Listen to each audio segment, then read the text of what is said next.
واقكو أبدين كوزي موتيكو Ashama kabajamtootaaf jaalatamtoota maatii waaqayyo maqaa waaqayyootiin nagaan isin gaafadha.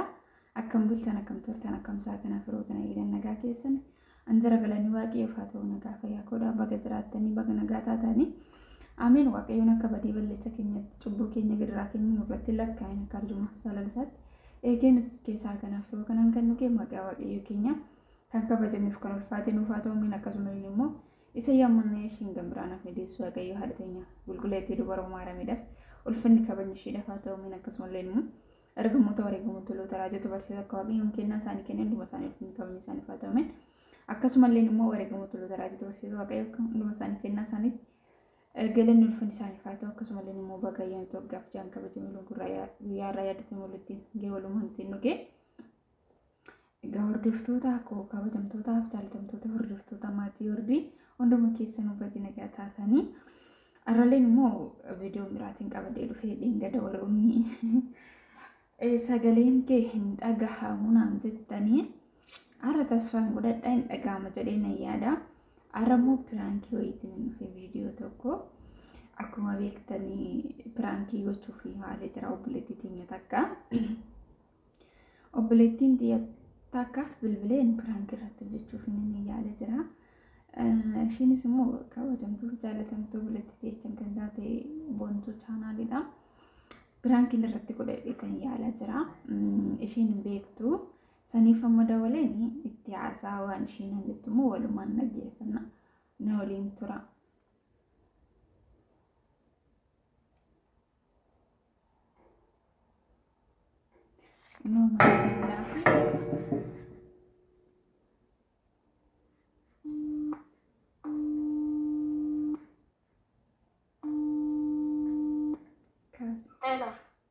Halo Bontie. Wayye. Akkam nagaa bulte? Galata waaqayyo akkami? Nagaa kootiin jira galata waaqayyo bultii ni reemni wanti hundi gaariidha sibe. Nagaadha galata isaa akkamatti fayyaa keedhaa jiruuf jireenya irraa akkamitti na yaadattan ta'a? Indee Bontie ana biras galanni gooftaaf haa ta'u wanti hundi isaa gaariidha si bira deemu bareeda akkasii ta'u abdiin qaba. Barati immoo malee kallattii si bilbilee maaliif naaf hin kaasne dhimma tokkoon si mari'adha jedheen hin bare garuu ati maaliif naaf hin kaastu kallattii naaf si bilbilu. Wayyaa rabbi maanta biyya namaa jirta akkamiin kallattii si kaasa sitti lakkaa jedheen jallise kaa'anii immoo dawwalta jedhee. Nagaadha miti maal naguu na barbaadde? Gooyi namni maaliif na barbaade jettee illee namaan rifattu jechuudha mee. Mana akkasii miti dubbiidhaanii isaaf miti maaliif na yaada hojii ma wajjin wal qabatee ta'uu danda'a yeroo ati dawwaltu moo yeroo tokko malee yeroo hundaan argu kaani. Indee Bontie ati bara ullaanii immoo irra hin jirtu ani akkam godhure namni immoo maaliif na barbaade jedhee namni biyaansi yeroo takka illee ta'u nama haasofsiisuu hin qaba. Ay yeroo ati koo qaxxitaa dawwaltamame sababiin isaa bira jiraachuu dhiisuu danda'a. Bilbilli kee waan bira jiraate malee akkamitti qaxxitaa sii kaasuu danda'a? Fayyaa kee dhameeti nagaa kee maal taate? Jira Bontie. Galanni waaqayyoof haa ta'u nagaadha. Garuu dhimma tokko si mari'achuuf maal si barbaade?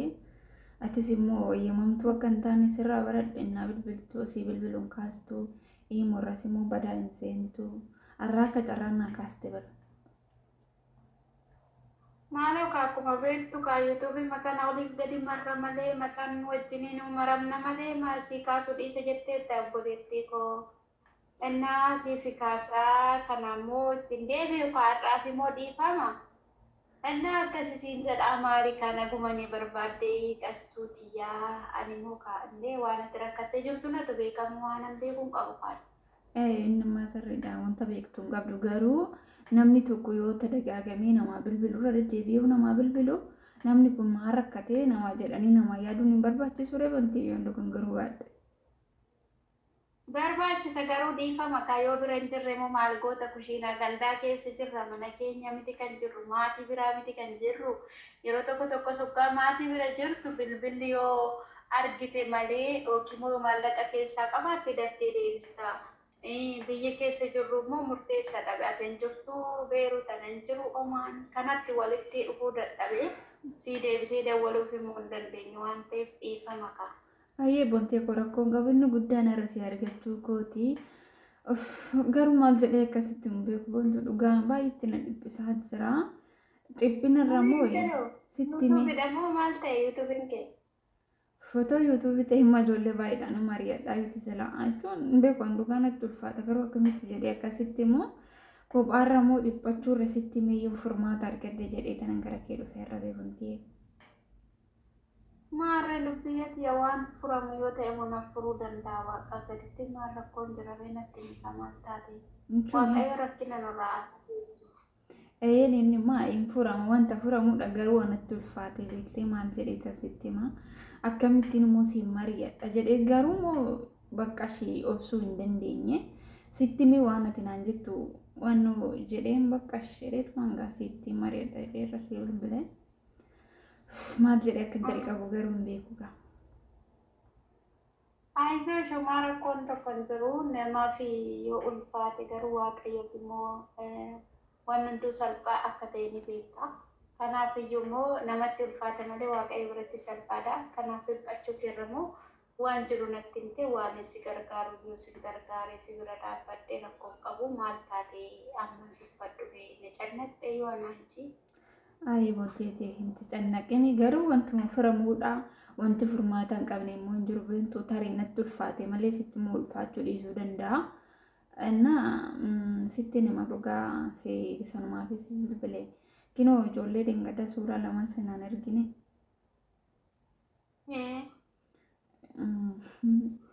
Inoo suura na argite sanii mucaa sana argite kinoo mucaan irratti gadi qabee si ergisa.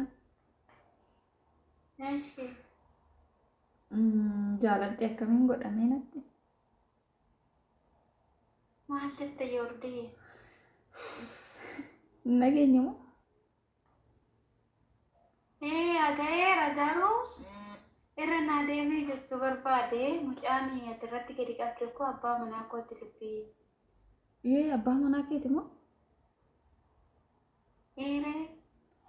Wayne maal godhare buntu jaaladhe ni bargi guyyaa hunda bakka ishee suuruma isaatiin laalaa.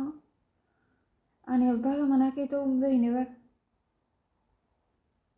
Wayne እና ማልታደሪያም ማለይሳቱ አማከመ እገሩ ጃላል ተከሚት ሲቀብተን ተሎ አከስማት የኔ ጆሌ ሱራ ሳንሲ እርግ መለያኒ ከጃል ትራስ ቀብዱ ቢቢ በሩ እንዴ ቦንቲ ያነ አባ መናከ ተውሳ ማይቲን ቤከረን ጃለደ ፍርማተና ናሩ ቀብዱ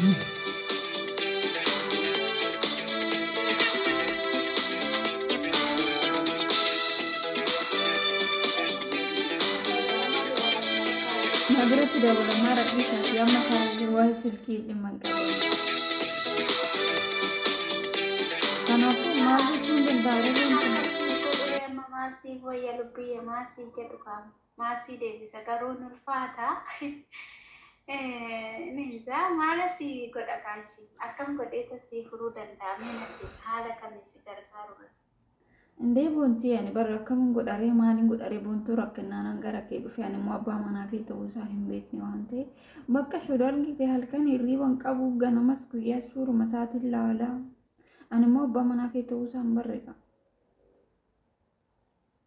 Ayisoos bakka rakkoon qabu egaa jaalaltirraa naqabde jettee moo waan furamu waliin furuu dandeenya akkam akkasii godhu natti qaama ishiina maal siin jedha reekoodeetiyaa inni ulfaata bichaa jaalalirraa naqabe yookaan jettu xiqqoos natti dhagahame garuu maal akkasii gargaaru moo natti hima. Wantu dhugaa amannin jedhu hin beeku ani siis dhibbisee ofii qiyyaas dhibbisaa jira bee ani immoo gaa otoo abbaa manaa kee ta'uu baare otoo natti himte ta'e beesin jettituma suura na ergite ani immoo abbaa manaa kee keenaaf ergita jedhee hiyyaanni bar ijoollee ati beektudha yookiin fira keetti dheetinini kana hundaa miidhamuun kun silaa bismaa maal kun ulfaata dhugaa. Ani kun mucaa wajjin si ergisanii tokko mucaa waliin si ergisantu hiriyaa isaatii kanaaf isatu wanni naan jenna gaafate jennaani sirra ergee ani waan akkanaa siin jedhe malee waan biraa irratti tokko dubbii ani akka jaalalti daftee sarraa si qabdi jennee. Wantu ati beektu jaalalli barri jaalalli bifa hin filatu qabeenya hin filatu sanumaaf hin beekta anuu boontu dhugaa dubbachuudhaaf jechuudhaan akka hin beeku jechuun tadagaagamii suura isaa ilaali na godha maaliif akka ta'e hin beeku oduman kanaan jiru garuu si gaafachuun dirqama naa ta'e dhitan gara kee dhufe edaammoon abbaa manaa kee ta'atee argamin nama kam gochuu dandeenya riboontu. Maqaa waaqayyooti. እና rakkoon qabu kamaarri abbaa haadha mana lammaffaa deebi'ee indee akka namaa hin jedhamu wantu anumaatu miidhama malee akkamitti ati abbaa manaa kee dabarsitee naa laachuu dandeenya waayis immoo silkii isaa naa kennitee xiqqoo sagalee isaa nan nagahame kun akkamitti fakkaata wajjin haasa'uu hin danda'a silkii isaa naa kennite guyyuma takkaafistu. Tana rakkoon qabu sii kenna garuu wakkaati miidhamtu sin barbaadu garummoo abbaa manaa ofii dabarsee kennuun hin ulfaata dabarsee isa kennuun leemmite ani dubbiyyatiyaa baay'een jaaladha baay'een kabaja si garuu immoo obboleetti koo ati biyya namaarra teessee dhiphachuu keerrammoo xiqqoo waan hin jiru immoo si gargaara yoo fedha isaa ta'e si waliin haasa'uu danda'a. Yoo fedha isaa hin taane immoo bilbila sirratti cufuu danda'an beeku garuu immoo fedha isaa yoo ta'e si haasofsiise taanaan si wajjin haasofta rakkoon qabu sii kenna lakkoofsa isaati hin dhiphatiin ati biyya namaarra teesseeti ani garuu akkasitti waan jaalalti si qabdu natti fakkaanne anchi dhugaa. Indee boontii jaalala jechuun beektu koo dandahaa jechuudha jaalala jechuun mo'ataa jechuudha. Biyyaas jaalalli akkuma beekamu bifa kaniin filanneedha mitiire jaalalli immoo dhugaadha boontii tokkoffaan waaqayyo gooftaa keenya Yesuus Kiristoos nuuf jecha dhiiga isaa dhangalaasee miti nu jaalatee waan jiruuf jechuudha saniif anis immoo ani immoo sijjammare akka ati yaadde kanatti yaadne beektee hunduu yaada adda addaa qabna waan ta'eef tarii bakka shadi jireenya makootu isa wajjin nan jiraadha jedhee yaade garuu faallaa isaatti argame. Wanuma hundaafuu galatoomni immoo akka silkii wajjin haasa'uu guyyaa tokkoo fi sagalee isaa dhaga'uu waan naa gooteef dhugaa baay'ee si dinqisiifadha. Ani immoo nama akkasiitu si ta'e dabarsitee abbaa manaa keetuu naaf kennita jedhee hin yaadne waanuma hundaafuu galatoomni wantee dhugaa baay'ee si galateeffadha. Baay'ee rakkoon qabu kamaalee obboleettii koo miidhamni obboleettii koo caalu hin jiru. Innoo yoo fedha isaa ta'e si waliin haasa'uu danda'a. Si waliin lakki fedha koo hin taane yoo ta'e immoo sirratti yeroo baay'ee ijoollee bilooka godha waan ta'eef bilooka yoo si godhe yoo hin beekamu garuu immoo inni ofii kiyyaa fedha kootii siin kenna eegasii nama hojii waliin hojjennudha.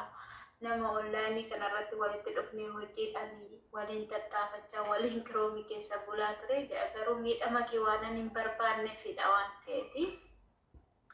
Egaa galata irraa fi homaa miti lakkoofsa isaa sii kennaaf shirishi yaadina maanti. Boontu koo dhugaa jechan itti si galateeffadhu hin qabu maaliif namoonni ammaa jechuu otoo akkasitti yookaan abbaa manaa keetti jaalalli na qabe jechuu dhiisi ta'u otoo waa isaa ture deddeebi'ee sitti dubbadhe hin beeku dhugaa hagatti na haasofsiisan jedhee yaadee hin beeku garuu ati dhuguma baay'eetti nama gaariidha hilliina kiyyallee naa eegdee miidhamuu kiyya barte furmaata naa laachuu keetti guddaan si galateeffadha ani gama keetti waan baay'ee sirraa baradha hundumti keenya jechuudha otoo waliif hubannee gaariidha natti fakkaata akka yaada sirraa baradhetti maaliif nama waan taaneef nuti dadhabdoota waan taaneef hin miidhamna waan ta'eef namoonni hundi keenya otoo yaada akka keetti kana qabaatanii natti tola barumsa baay'een sirraa baradhee. Ani garuu dhugaa dubbachuudhaaf jaaladheeti miti piraankii sirratti hojjedhe yaada baay'een immoo sirraa baradhe galatoomii buletti koo. Oh my god! Piraankii sirratti hojjedhe. Camin jedhanii yoordi wayyoo na argatte na nyaatte irraa.